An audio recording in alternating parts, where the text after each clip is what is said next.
যিসকল ছাত্ৰ ছাত্ৰীয়ে বৰ্তমান দশম শ্ৰেণীত অধ্যয়নগত অৱস্থাত আছে আৰু 2021 চনত অনুষ্ঠিত হ'বলগীয়া মেট্ৰিক পৰীক্ষা দিব সেইসকল ছাত্ৰ ছাত্ৰীৰ কাৰণে আজিৰ এইটো ভিডিঅ' বহুত বেছি গুৰুত্বপূৰ্ণ কিয়নো আজিৰ এইটো ভিডিঅ'ৰ জৰিয়তে 2021 চনত অনুষ্ঠিত হ'বলগীয়া মেট্ৰিক পৰীক্ষাত অসমীয়া বিষয়ত কি ৰচনা অৰ্থাৎ কি এছাই হোৱাৰ সম্ভাৱনা আছে সম্পূৰ্ণখিনি দেখুৱাই দিবলৈ চেষ্টা কৰিম লগতে বিভিন্নজনে মোক কমেণ্টৰ জৰিয়তে প্ৰশ্ন সুধি আছিলে যে 2016 চনত কি ৰচনা আছিল 2017 চনত কি ৰচনা আছিল সেইবাবে মই 2016 চনৰ 2018 চনৰ আৰু 2019 চনৰ এই তিনিটা বছৰত মেট্ৰিক পৰীক্ষাত অসমীয়া বিষয়ত কোনটো বৰ্ষত কি ৰচনা আছিল সম্পূৰ্ণখিনি দেখুৱাই দিম গতিকে ভিডিঅ'টো বহুত বেছি গুৰুত্বপূৰ্ণ হ'বলৈ গৈছে স্কিপ নকৰাকৈ সম্পূৰ্ণ ভিডিঅ'টো চাই থাকিব আৰু যদি চেনেলটোত নতুনকৈ আহিছে তেনেহ'লে প্লিজ চেনেলটো ছাবস্ক্ৰাইব কৰিব আৰু কাষত থকা বেল আইকনটো বজাই দিব কিয়নো আপোনাৰ প্ৰয়োজনীয় সকলো ধৰণৰ শিক্ষামূলক নতুন আপডেট এইটো চেনেলত সকলোমতে পাই থাকিব বৰ্তমান মোবাইল স্ক্ৰীনত শ্ব' কৰি থকা কোৱেশ্চন পেপাৰটোলৈ মন কৰক এইটো হৈছে 2016 চনৰ মেট্ৰিক পৰীক্ষাৰ অসমীয়া বিষয়ৰ কোৱেশ্চন পেপাৰ গতিকে 2016 চনত কি ৰচনা আহিছিল অসমীয়া বিষয়ত সেইকেইটা দেখুৱাই আছো গতিকে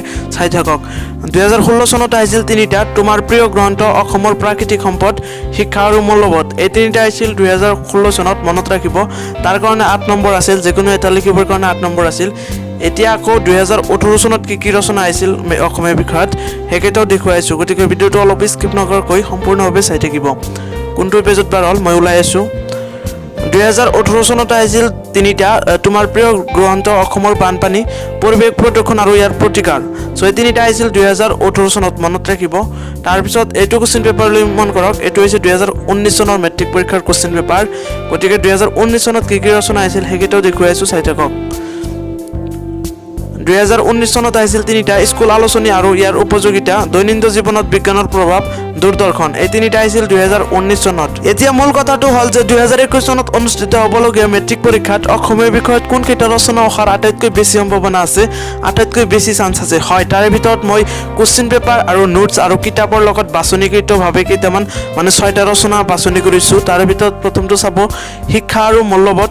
দ্বিতীয় নম্বৰটো হৈছে অসমৰ বানপানী 3 নম্বৰটো হৈছে বাতৰি কাকত 4 নম্বৰটো হৈছে পুথিভঁৰাল 5 নম্বৰটো হৈছে তোমাৰ জীৱনৰ লক্ষ্য আৰু 6 নম্বৰটো হৈছে ছাত্ৰৰ কৰ্তব্য হয় এই 6টা ৰচনা বহুত বেছি গুৰুত্বপূৰ্ণ আৰু মেক্সিমাম মেট্ৰিক পৰীক্ষাত এই 6টাৰ ভিতৰৰ পৰা যিকোনো এটা অথবা দুটা কমন থাকে তো আপুনি চাব কোৱেশ্চন পেপাৰসমূহ চাব গতিকে মনত ৰাখিব এই 6টা ৰচনা বহুত বেছি গুৰুত্বপূৰ্ণ আৰু 2021 চনত অনুষ্ঠিত হ'বলগীয়া মেট্ৰিক পৰীক্ষাত এই 6টা ৰচনাৰ ভিতৰৰ পৰা যিকোনো দুটা অথবা তিনিটা কমন পোৱাৰ আটাইতকৈ বেছি সম্ভাৱনা আছে কিয়নো এই 6টা ৰচনা বহুত বেছি গুৰুত্বপূৰ্ণ আৰু মই ডাইৰেক্টলি কোৱেশ্চন পেপাৰৰ ওপৰত বাছনিকৃতভাৱে এই 6টা ৰচনা সিলেক্ট কৰিছো গতিকে এই 6টা ৰচনা বহুত বেছি গুৰুত্বপূৰ্ণ মনত ৰাখিব আৰু যদি আপোনাৰ কিবা জানিবলগীয়া আছে অথবা কিবা প্ৰশ্ন আছে তেনেহ'লে হেতু কমেন্ট কৰি জনাব মই কমেন্ট ৰিপ্লাই কৰিবলৈ চেষ্টা কৰিম আৰু আজিলৈ মানে আকৌ লগ পাম নতুন আৰু এটা ভিডিঅ'ত